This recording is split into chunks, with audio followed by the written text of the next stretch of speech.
Now for our story.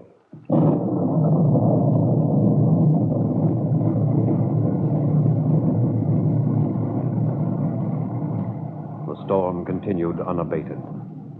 To Aunt Mary Lane, it seemed an outward manifestation of the emotional storm, the turmoil that had been set loose tonight by Bill Meade's talk with her niece, Peggy Douglas.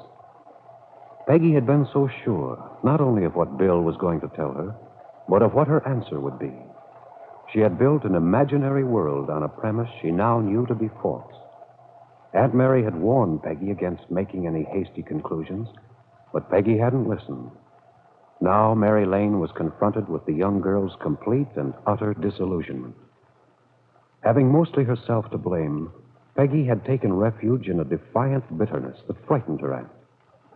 How could she help her now? How could she induce Peggy to want to help herself? These were Aunt Mary's thoughts as she sat in the parlor after her niece had gone. Upstairs, Peggy stood at the window of her room, looking out into the endless dark beyond. Her mind was a confused welter of anger, agony, and despair. Gradually, her thoughts took on form and pattern. Some of the things her aunt had said began to take effect. Then a strange thing happened. Peggy had a sudden and distinct feeling of being two people. Her reason and her emotions had taken on separate identities. She threw herself across the bed. She didn't want to think anymore. But she couldn't still the voice that kept arguing in her mind. The voice of her other self. That was quite a speech you made to your Aunt Mary, Peggy. I'm going to do it. What does it get you to trust people, believe in their honesty? I'm through with that. So you're going to build a nice, hard little shell around yourself to hide in. I'm going to protect myself so that Bill, or anyone for that matter, can never hurt me again. Oh, that's what you told your aunt. Still trying to fool yourself, aren't you? I've been fooled for the last time. I know Bill now for what he is. Do you? He doesn't love me, or he wouldn't treat me the way he has. Telling me he was going to ask Kitt for a divorce. Begging me to let him know how I felt. He might have been perfectly sincere, you know. Maybe he meant it at the time he said it, but obviously he's changed his mind now. And Aunt Mary says I should have more faith in Bill. She believes that there may be something Bill can't tell me. Maybe she's right. It'd be nice to believe that. But the only reason he couldn't give me any explanation is because there isn't any. That's why he had to resort to all that vague conversation about waiting and trusting. Oh, no, I've learned now. And I'm through.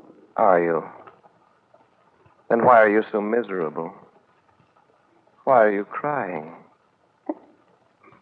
I don't understand. I can't Look, think. Peggy, why don't you admit it? You've just been making a lot of talk. You've been saying a lot of things you can't live up to. You love Bill, you know. And I think you always will. I don't want to. It's so useless. How do you know? Suppose your Aunt Mary's right. Suppose there's some complication in Bill's life, something he isn't free to talk to you about. What have you got to lose by believing him? Why don't you try doing what he suggested, being patient for a little while, trusting him? I can't go through that. I just can't do it again. And if Bill has some problem, if there's something that... Well, I don't see why he couldn't tell me. Hasn't it ever occurred to you that he might tell you if you used a little persuasion? Why don't you give yourself a chance, Peggy, to find out the truth about Bill? Find out what he really wants. Why should I? He doesn't even know himself what he wants. Oh, don't be such a soft little fool. Don't forget, Bill is married to Kitt. She has the advantage of you there. How do you know how much she knows or guesses? How do you know what kind of a game she may be playing? But why would she be going to California? Bill didn't answer that question, did he, when you asked him? Don't you see? That may have something to do with all this. But you know Kitt. If she had any idea of the way Bill feels, she undoubtedly has something up her sleeve. How do I know that Bill feels anything for me? Find out. What are you going to do? Stay locked up in your room, mooning away? You know what you want. You want Bill. But you aren't willing to give him any help. I know, but there's nothing I can do now. Isn't there? Why don't you get smart? Why don't you take a leaf from Kitt's book? Go after what you want. What do you have to lose? I couldn't. Why not?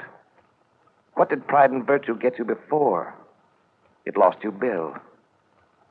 Why don't you try following your impulses? It wouldn't be right If you and Bill saw each other? What would be wrong about it? Kitt's going to be out of town. Why shouldn't you and Bill see each other? Why shouldn't you give yourself a chance to find out all you want to know? But Aunt Mary wouldn't... What does Aunt Mary have to do with it? Why does she have to know? Why does anyone have to know? It's your life, isn't it? Yours and Bill's. You can't expect everything to happen just by your sitting here. Bill won't have gotten back to town yet. You could take the car out. Why don't you go after him? Tell him now before he gets home to Kitt. Do the thing you want to, Peggy. Give yourself a chance for a little happiness. Kitt's going to be out of town. Make the most of it. Go on, Peggy. Go after him. Slowly, Peggy got up off the bed, walked over to the closet, took her coat from its hanger. But she didn't put it on. She stood there in the center of the room, undecided.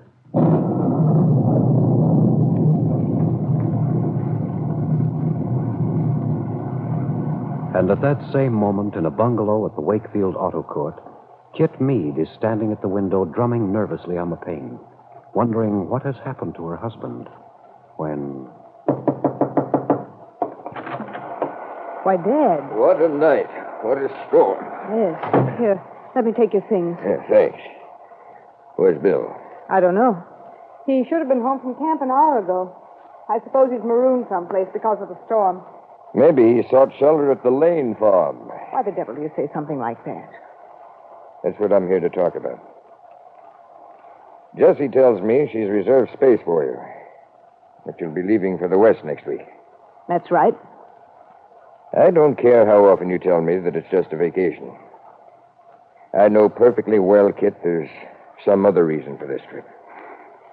I don't know why you're so insistent on that. I just know, that's all. And I've noticed a difference in your attitude towards me. Oh, don't be silly. We had gotten to be so frank with each other. You used to confide in me. What's happened? Nothing. Nothing at all. Is it because of what I told you the other day, Kitt? All that business about your mother's family, and has that upset you? It's made me very bitter that you didn't tell me before. But you can understand, can't you, honey, that I wanted to protect you. That I didn't want you to worry. You've done a fine job of protecting me. To be told at this late date, after I'm married, that I shouldn't have any children. Is that why you're going away? No, that's not why. Why should I want to leave town because of the inherited possibility of abnormalities in the Bowman family? I don't know. I'm just trying to find out. Well, it isn't that. Then it is something. I didn't say so. I think I know what it is. Oh, you do? Yes. I think there's some trouble between you and Bill. And I think that Peggy Douglas may be the cause of it. You have it all worked out, haven't you? Well, I know that's how Wakefield's going to work it out. Oh. Now we're getting down to your basic concerns. Kitt, I've never admitted this before, but this town doesn't like me. People are envious, that's why. And I'm not going to have you give them any satisfaction, give them anything to talk about. Well, if you're worried about your pride, Father, I can assure you that it would suffer a great deal more if I stayed. What are you talking about? Look, Dad, I'm going out west. And if you're worried about Bill and Peggy, stop it. And as for the town, Well, there can't be much gossip if there's nothing to go on. And believe me, there won't be any reason for Wakefield to talk. Bill will attend to that. No, Dad, he isn't going to indulge in any clandestine meetings. Don't worry. He won't be seeing anything of Peggy Douglas during my absence. You say that so confidently, Kitt. You're thinking of Bill's promise to you. But what you aren't counting on is Peggy Douglas. Peggy, who may well decide to handle this situation in an unconventional manner. In a Kitt Meade manner.